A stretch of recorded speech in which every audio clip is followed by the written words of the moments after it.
It is 1980, March, the Geneva Salon d'Automobile, and the world is looking at Audi, and it's looking at this car, the Audi Quattro.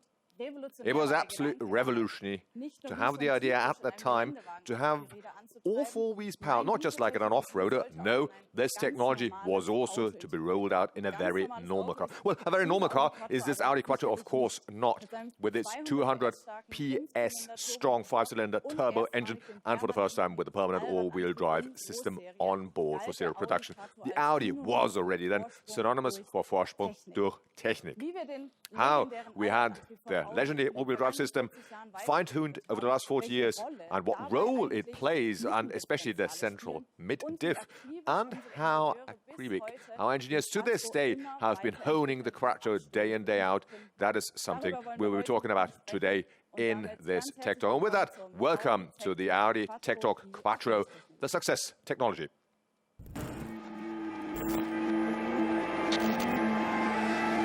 Audi Quattro.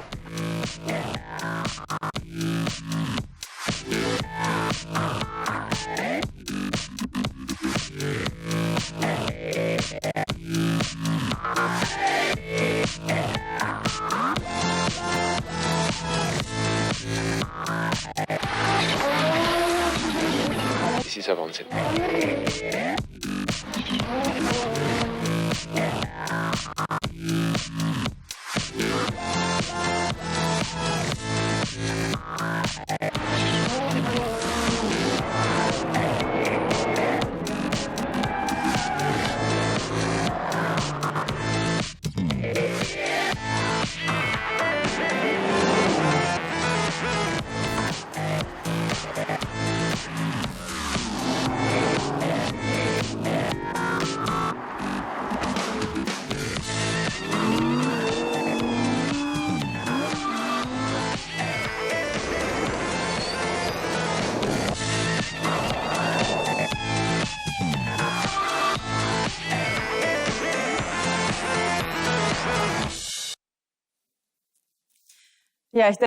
Well, I think that clip made it quite clear that Audi is Quattro and Quattro is indeed Audi. There's hardly a technology in the automotive industry that has shaped the image of a brand as much as Quattro has shaped Audi. So, dear colleagues, as always in our Tech Talk, we also have split this one up into two parts. The first 25 minutes, roughly, will be dedicated to giving you an overview on the development of the Quattro technology over the last 40 years. To be followed then by the possibility to enter into the Q&A session to chat with you directly. And you can send us your questions using that chat question already during the 25-minute presentation. We'll come back to that question later. And of course, otherwise, we do look forward to hearing it directly from you in the Q&A session in audio and video signal here in the studio. Now, I've got with me two colleagues here who really have Quattro in their blood. They are really milestones in the Quattro development, Dieter Weidemann and William Weitz. Hello, Eva. Hello, Eva. Hello, the two of you. Well, both of you have been for over 20 years with Audi, and almost all that time you've been working on the Quattro issues. Quite honestly, do I really need all-wheel drive trains in everyday situation if I'm not going off-road or pulling heavy loads? Well, needing, says Dieter, is of course such a thing. I mean, normally I'll reach most destinations with a classic car, but there's plenty of drive situations when an all-wheel drive system offers you clear advantages. And there's far more than you would have thought of, and they're not just limited to off-road situations, but also everyday conditions where all-wheel drive, and especially a Quattro, offers you added value. Ja, das stimmt. Indeed, it's quite right what Dieter says there. And of course, I mean, if you think the cars have become stronger and stronger in the last years and bigger, it becomes more tricky to put all that torque onto the road just using one axle, and two powered axles are simply an advantage here. I mean, and it also, of course, when you just corner on a dry road, if you really go with great speed into the motorway, for example, then with a Quattro, that's no problem whatsoever. But with a front-wheel drive, you can easily encounter spin there. Now, before we look in detail at all these things of distribution of torque and the likes, I mean, Dieter, you a few weeks ago went back on a kind of a time travel, and you were assisted by the two-time rally champion for Germany, Harald Demuth. 40 years of Quattro in the Audi Museum Mobile in Ingolstadt. Dieter Weidemann is one of the people who has spent many years developing drive systems. The special exhibition looks at 40 years of Quattro development. Legendary commercials run on the screens, including the memorable ascent of the ski jump in Finland. I remember it well. It was legendary back in the day. That's when I decided that a career in the automotive industry was for me. I had lots of luck and ended up then in all-wheel drive development.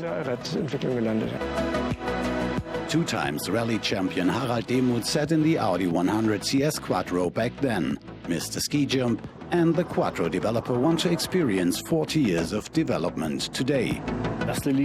Basically, we used to develop things using trial and error in the old days. There was no one to ask because no one had any experience of turbocharged engines or four-wheel drive. The test track in Neuburg an der Donau will see the direct comparison with today's Audi S5.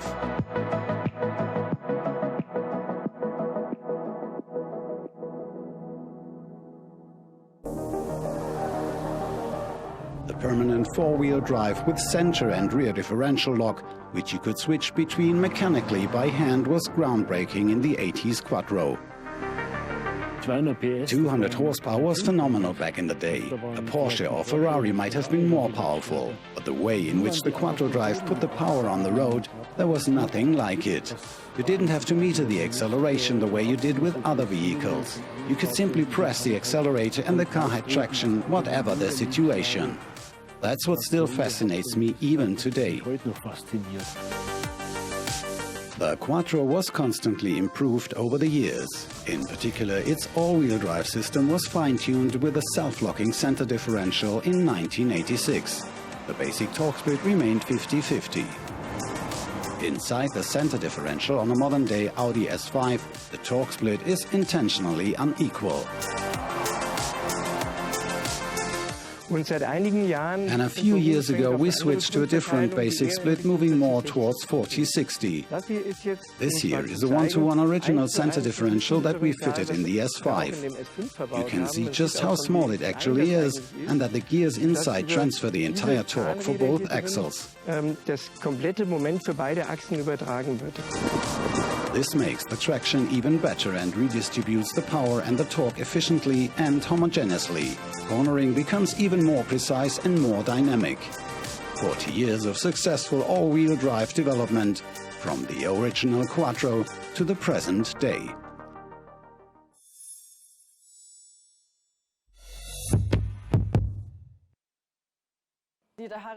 Well, Dieter Harald Demuth already mentioned in the clip, how do you get the torque onto the road? That was at the time quite unique. Now, how do you, see the Audi Quattro with an open diff that was manually locked in comparison to an S5 of today with the last iteration of our self-locking mid-diff? Well, I think you would have to go a little further back here, because the idea for the Quattro, of course, was also born from the fact that in the winter test drives, a Volkswagen Iltis with an all-wheel drive system proved to be clearly better in traction than over the, big-engined vehicles, also at the winter testing. And of course, that was progenitor of the idea that we should combine the best of both worlds, an all-wheel drive system with a good traction and with an engine with the corresponding performance. Which also means, of course, that a technical solution for the archaic, for the first Quattro, was pretty close to the solution found for the Iltis, and was more focused on traction than anything else. Meaning, it was an open diff, and of course, you need the diff, first of all, to have the torque leveling in cornering between front and rear axle, but of course, also has the disadvantage, if I've got an open diff, that the moment where I can put torque to the road, I'm always limited by the one axle that has less traction. And that means I can only put that much torque on the other axle, then that has the lower traction. And therefore, I mean, and that's also the case to this day in off-road segment cars. You've got these full differentials that simply block that torque leveling, which means on an off-road condition, I've got super traction and all the advantages, but of course got other disadvantages. For example, when parking, I've got a tensioning of the vehicle that is not really suited to a passenger vehicle.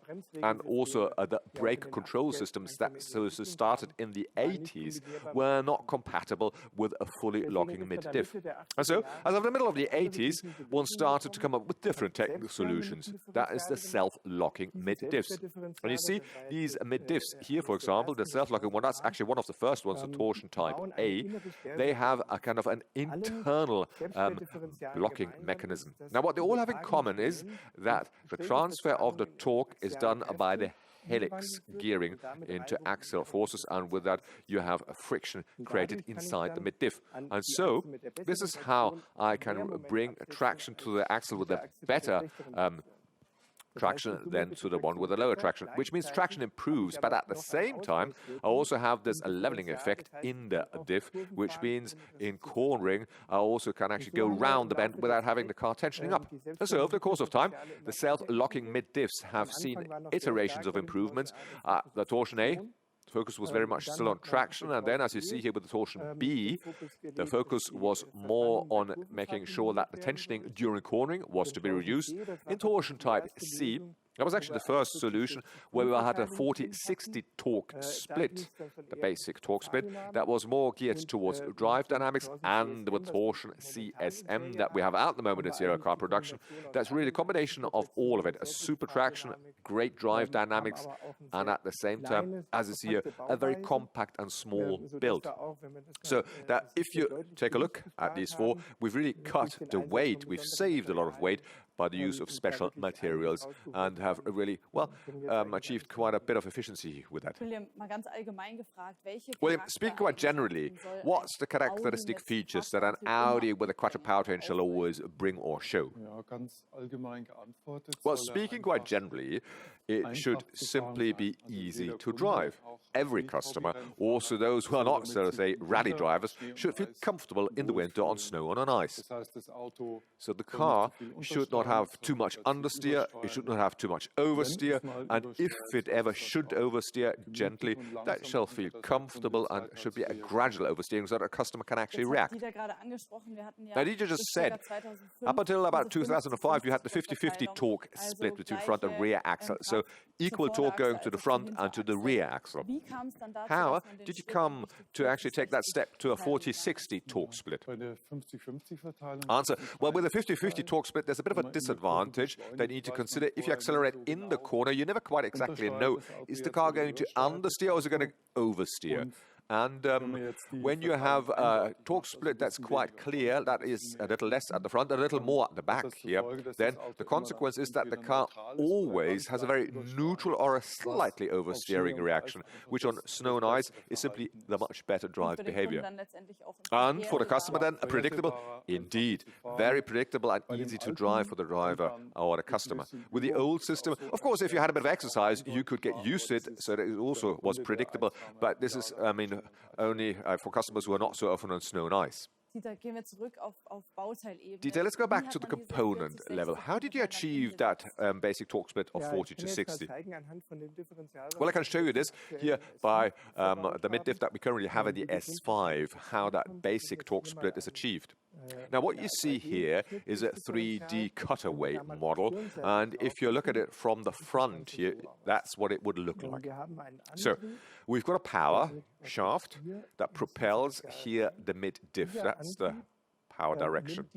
And it then takes along these planetary gears shown here in red. And the planetary gears, as you can see here, then propel two different gears. That's the ring gear here on the outside, and that's the power takeoff to the rear axle. And on the inside, that's here, that's the sun gear, that's where they go to the front axle. Meaning, I've got different lever effects. So if I go from the center to the front axle and then to the rear axle power takeoff, you can see this is exactly this split 60 to 40, meaning a long lever to the rear axle, 60%, meaning more torque, and 40% less torque going to the front axle. And that's the basic torque split that we've achieved here, simply given by the geometric setup of the mid-diff.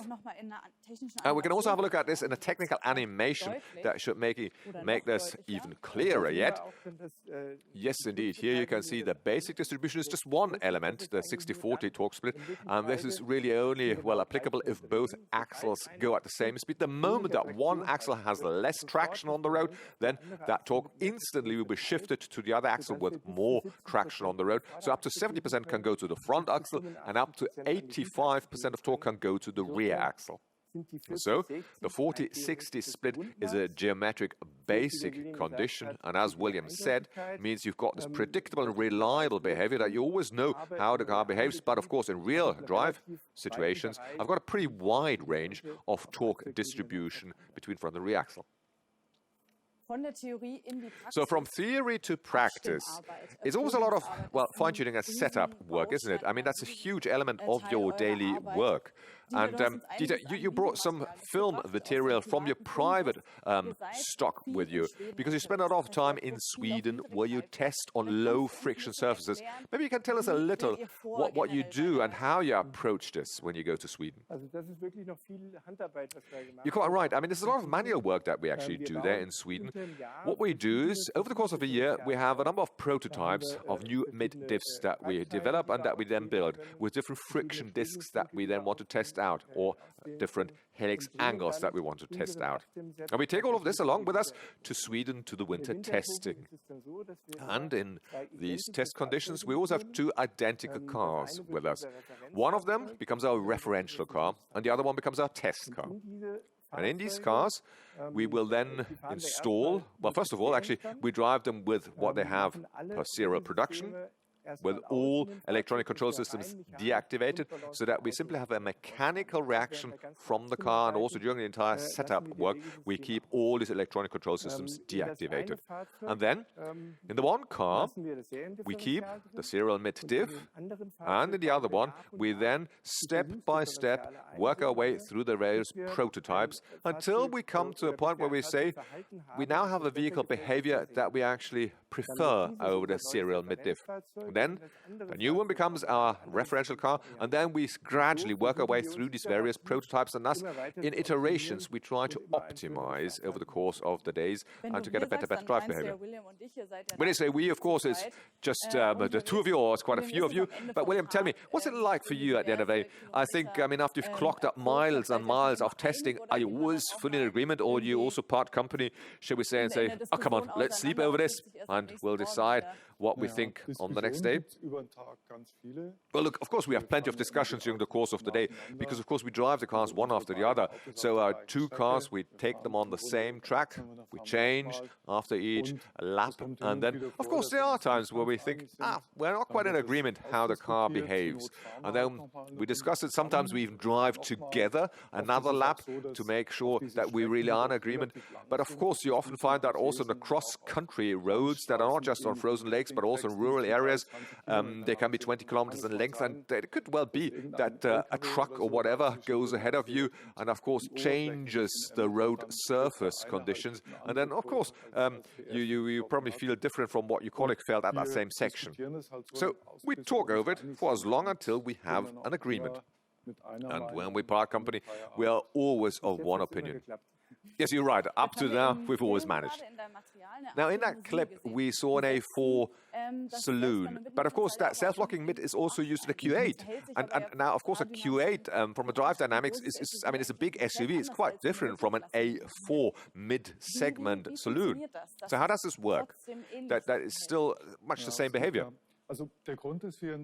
Answer being, well, look, the reason why we take a smaller car, an A4 saloon, is because it's usually lighter and can react a little faster to, well, outside interferences, and also reacts faster in changes to its all-wheel drive system. the advantage of our MLB, of our longitudinal matrix, is of course that all these cars have a pretty similar axle load distribution, and also the axle setup is pretty similar. And so, thank God, I mean, they also react pretty much akin to changes in the torsion mid-diff.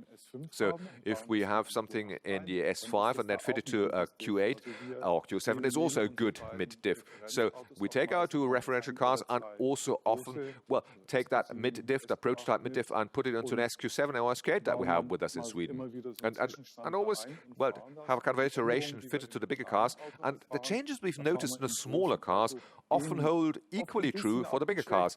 Of course, sometimes not so pronounced, because of course that the reaction is a bit more latent, but what happened in the small car and what's good in the small cars is also good for the bigger cars.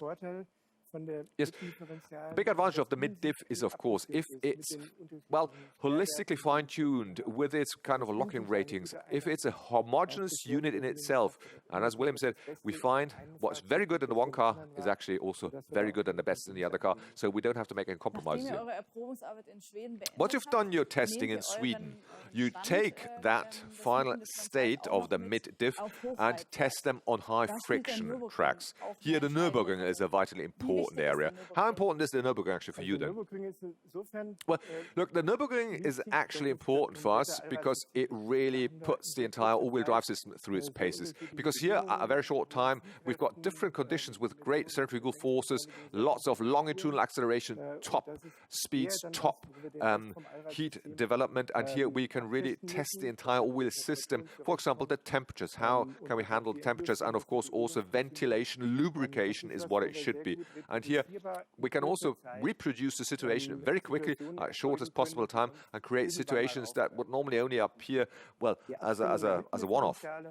So the setup of the mid-diff is something that we always do on low friction surfaces, because here we can really feel the finities much better. Then one of the last stations is close here to Ingolstadt on your internal test track, the so-called misuse testing. Now, this misuse testing is an absolute extreme situation where both car and powertrain really have to prove their mettle. And we'll have a look at this here.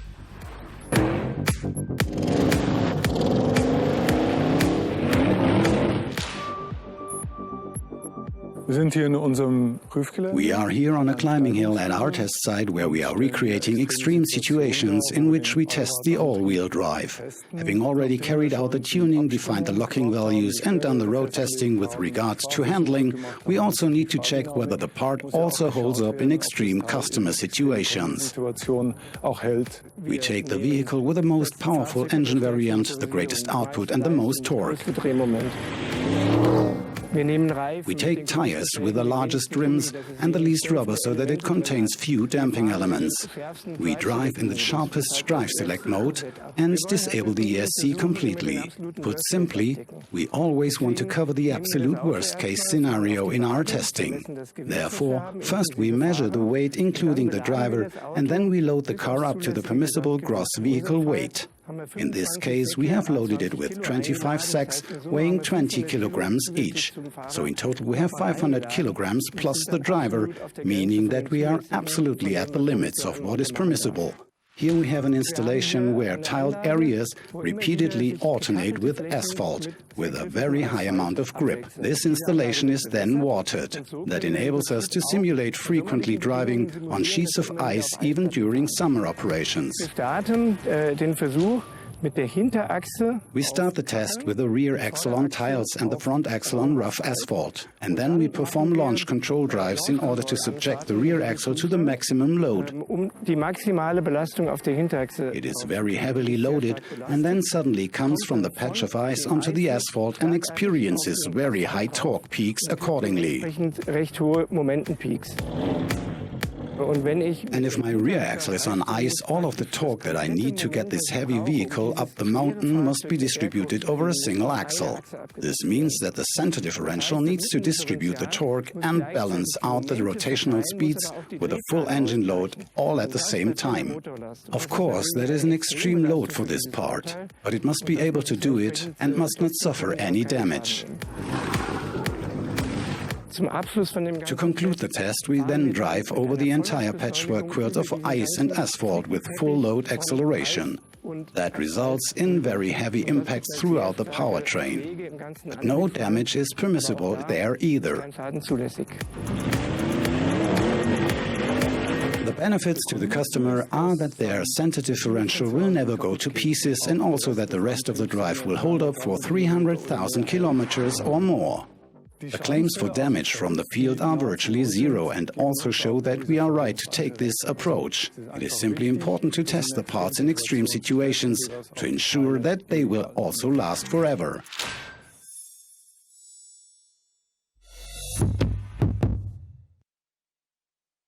Well, William, these sudden, unforeseeable changes in the traction on the road are, thank God, most of us, well, unknown to most of us. But do you still have a good example for everyday situations where you would encounter that? Well, answer being, what's very typical in winter in the mountains is that during the day, the ice can melt and run over the tarmac, and then you often have this 1 meter long or wide patch that freezes over at night. And, for example, you think it's a dry road and you come out of a corner and suddenly you find yourself for a meter on ice, and that's where you have these similar disruptions in traction on the road. Another example would be if you tow a boat out of water, and I mean with your tow trailer, then you will find that often the rear axle is underwater on slippery surfaces, and here the jetty, and they also have huge friction changes between front and rear axle, and therefore, of course, great changes in torque between front and rear axle. Dieter, currently you're working on the next evolutionary stage of the self-locking mid-diff. Where are you right now, and what are the development targets for you? Well, principally speaking, we're in the midst of that next stage, shall we say halfway through it, of the time that we still need until we have it ready for serial production. And of course, I mean, these iterations and these progressions become smaller and smaller. We've already squeezed out all and most of the potential, but of course, we still wanted to improve. And so in the next stage, we will see another fine-tuning of the mid-diff when it comes to drive dynamics, but also another weight reduction. We will shed another 10% from the components, and at the same time, we also have increased here rigidity, and that can also handle even bigger engines. Weight is, of course, a good keyword, because you would normally think that all-wheel drive systems always means more weight as you have more components, and thus, consequently, also greater fuel consumption. So how important is efficiency for you? Well, look, of course, efficiency is something that we need to and will consider, and it's true that all-wheel drive has more components. Yes, indeed. But we are working on this for decades already, and we are trying to make all the individual components as efficient as possible. Looking at the material with many casings coming already in aluminum, but also, for example, lubrication is something that is now very, very pinpointed, that you don't have any leakage here and that you run as often as possible dry, or you have any bodies inside, so that the oil lubrication is only there where it's needed, and all the other parts can run, as I say, as dry as possible. So these are elements or bearings that you make more efficient. So a lot of work has gone into this, so that every little nut and cranny is already highly efficient and optimized to efficiency. But of course, we still consider whether we can still squeeze out a little more. So some you spend a lot of love and put a lot of love detail into the system to get out that last drop.